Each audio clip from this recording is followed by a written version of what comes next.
Welcome back to the Charismatic Voice and Happy New Year. To celebrate, we're going to be listening to a commonly heard song, often sung at the strike of midnight. This is Auld Lang Syne. This was traditionally a Scottish song, okay?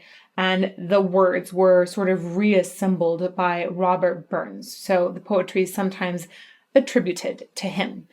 And it wasn't made famous until the 30s by Guy Lombardo. So he sang it at things like Macy's, Christmas Day parades, other holiday events, etc., etc. But today, we are going to be listening to Home Free, one of my favorite a cappella groups out there. They are so creative, they are so much fun, and they have got swagger. Let's get to it.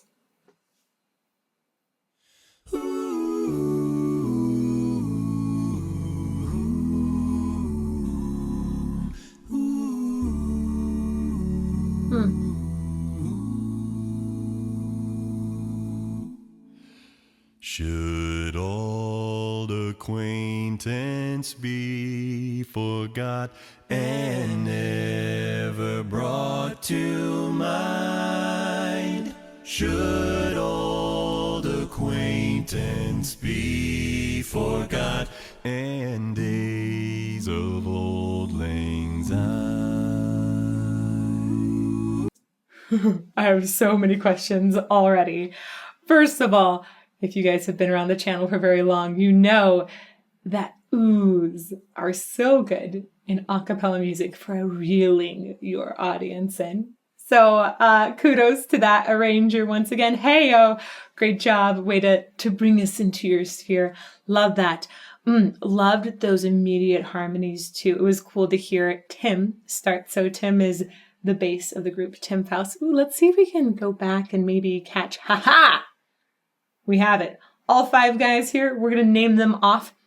Let's go right to left to mix things up.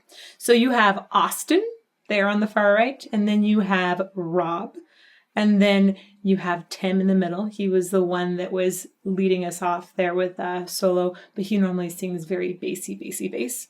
And then you have Adam Chance, and then Adam Rupp. Adam Rupp often does beatboxing, which we haven't really heard yet, but he still is singing, so I'm actually not sure what part he sings when he's just singing, maybe baritone? Of particular note to me, while Tim was singing that frontline solo, I definitely heard some bassy notes down below. My guess is that he layered in another level of bass notes underneath after this was recorded. That's pretty common to do. And I think if we were to probably count up all of those voices, we would hear some extras in there. So let's go back once again and enjoy I want to really look at the way the harmonies are added. It was lovely. And here's some oohs.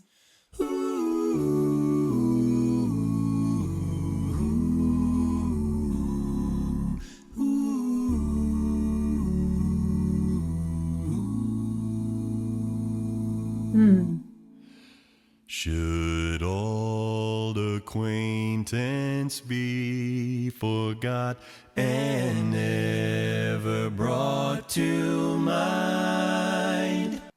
So it's interesting there. There's definitely at least 3 voices that I hear, but you only really see Rob and Tim singing, and it looks like Adam Chance is getting prepared to sing.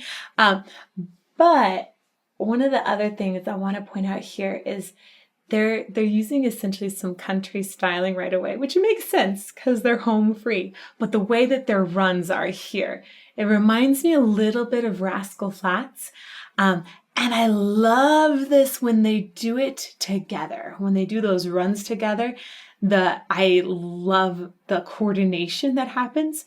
You can only really get that within small groups. You can't get that amount of coordination in bigger choirs, but you can get it in a group of 5 guys.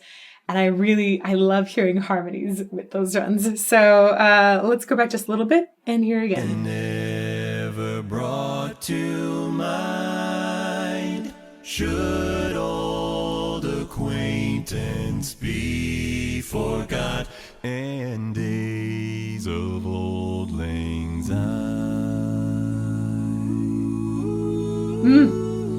For Auld Lang Syne, my dear, for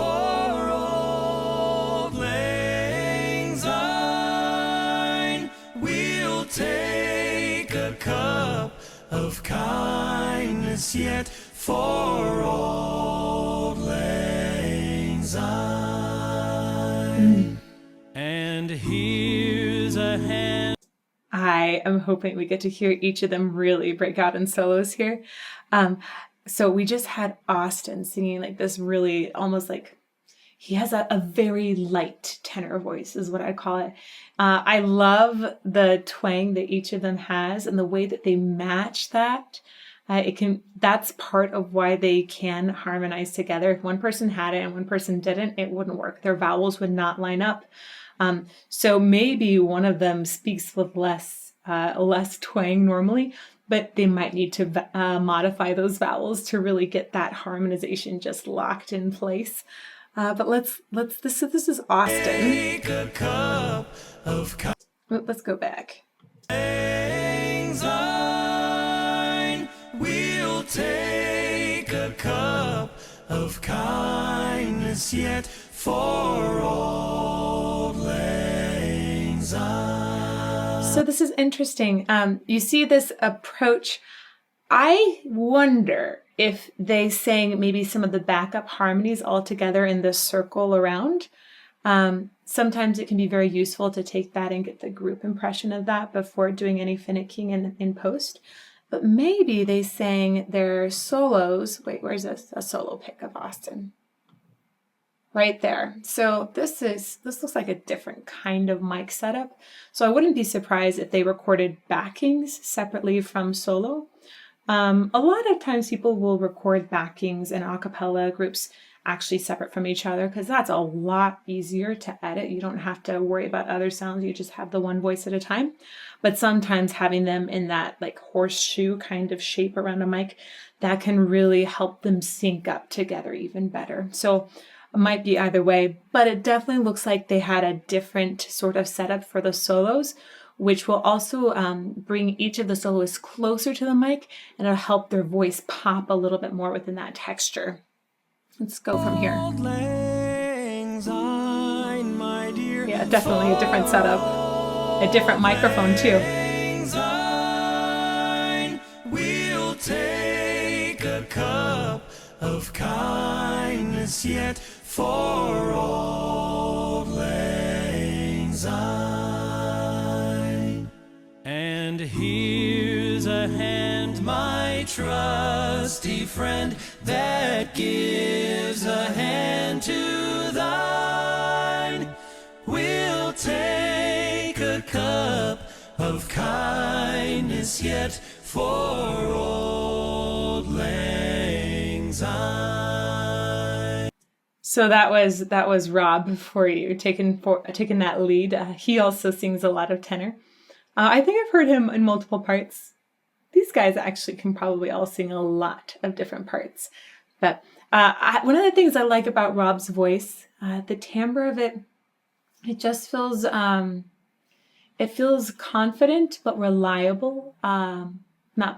Confident and reliable. He's got nice cut when he wants to have it, but I feel like his voice is very versatile in being able to like just come out and be forward or be supportive in the back. Really, really solid guy. All of these guys are solid. Let's be real. And there's Austin again. Lang Syne, my dear, for Auld Lang Syne. Ooh, I want to pull back. Check this. So check out the vowel on 4. A lot of times when they're moving vowels or doing quick runs, they'll add a little extra mouth shape that helps to articulate that run essentially. So even on 4, which is just 4, I think, just 2 notes. Oh, let's go back a little bit more. Lang Syne, my dear, for Auld. Look at all of their mouths move together. They go for. So they're not going for and making it a really heavy R vowel. Even though they have the twang, they're opening that R-colored vowel a little bit. And you see all of them go for, and move the mouth just a little bit there to articulate that different note. Lang Syne, my dear, for Auld Lang Syne. We'll take a cup of kindness yet for Auld Lang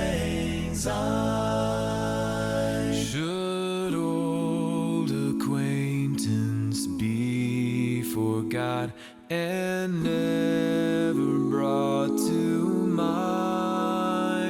Should old acquaintance be forgot? That was really lovely. I haven't heard Adam tons in this group.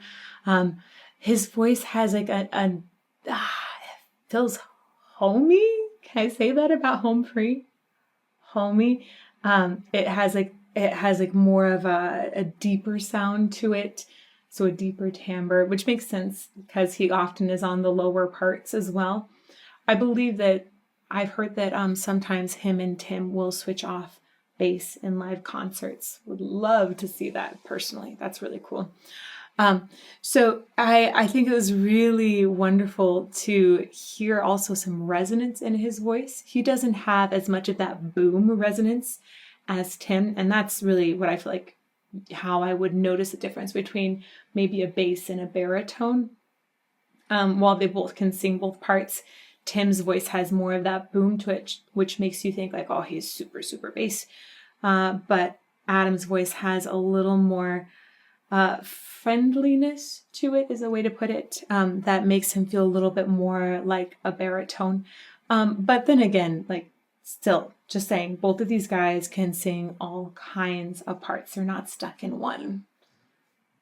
Let's see, let's go back a little bit and listen to Adam chant a little more. To mind, should old acquaintance be forgot, and days of Auld Lang What a nice and unexpected run. Huh. No, don't be done. I've been spoiled by metal. I want these songs to be longer. Before we leave this, shout out, I think this is a producer. I want to say Darren Rust, maybe, is the name of the producer. I think that's the person that's present here. Please correct me if I'm wrong. I do have to really go through a lot of names and sometimes they'll get jumbled up. But I think that the person that they're showing behind is their producer. Obviously, he's also their sound engineer, adjusting levels while they're singing. But their production is just super fantastic. You hear each of them clearly. I love the way that it looks like he mic'd them up differently for solos versus group sing. And there was one part I wanted to go back to that was before Adam Chance finished singing. So, or started singing even. There was a part where I actually kind of lost track of who was singing the lead. It looked like, I don't think it was Adam Chance yet. I wondered if Adam Rupp was maybe singing the lead for a moment or if it was still Austin. So let's see if we can check that moment out. I think it's around here.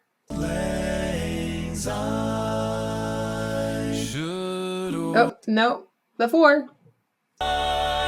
We'll take a cup of kindness yet for Auld Lang Syne. Huh. I'm not sure who's singing the lead there.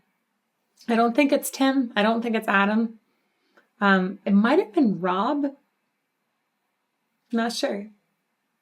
It was solid though. It was really solid. If you guys know who was singing the lead in that part right there, it showed a few different people. Maybe it was Adam Rupp. I'm not sure. It did show him for a moment, but it showed a bunch of different people. Should old acquaintance be forgot and never brought to mind? Should... And I forgot to mention the first time, the pristine high oohs at this point are so impressive. I think that is Austin on top. Wow. Bravo, Austin. I love the cleanliness of that, the delicacy of it. It's pristine.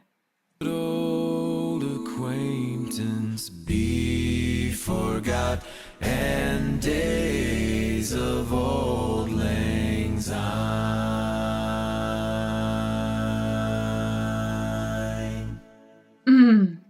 And this very last note, it's a diphthong. So that means that the vowel has two vowels in it. It's ein, so a plus I, ein. So all like I kind of vowels, like the letter I or mine or thine or thine.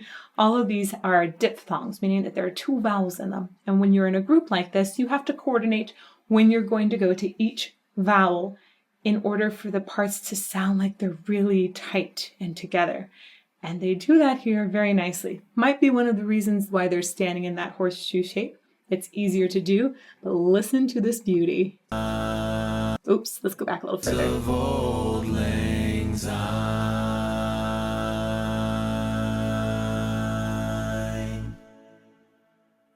Lovely. I just checked. It is Darren Rust. He is their music producer. I don't know if that was the back of his head, but that's my guess. And overall, I need to say that I appreciate the sentimentality of this. This song, it could have been a very, they could have done a twist that made it feel like it was all pumped up and stuff. But the idea of this is that old acquaintances not be forgotten, right? That you are about to go into a new era, a new year, and to cherish the ones you love. So I like the way that they brought the warmth to this song that was necessary for the message. It could have gotten all fancy, but it didn't need to be fancy. It just needed to have really luscious harmonies, which it did. And I really enjoyed getting to hear the different guys switch off the lead. I'm curious a little more now also about Adam Rupp's solo singing voice. I might go check out some things on that. These guys are wonderful. I love their sensibility. I love the way they match vowels. And I love the way they match twang and country runs. It is fun, but it was just the right amount of warmth and honesty and transparency as well. So really, really beautiful. Thank you to everyone for this recommendation. And also, I'm just wishing you all such a happy new year. Thank you for being with us on this channel. You guys have made this year incredible. Really, really wonderful. So thank you so much. I hope I'll be seeing you at premieres here on Mondays, Tuesdays, and Fridays at 8, and maybe on Patreon or at thecharismaticvoice.com. Happy New Year.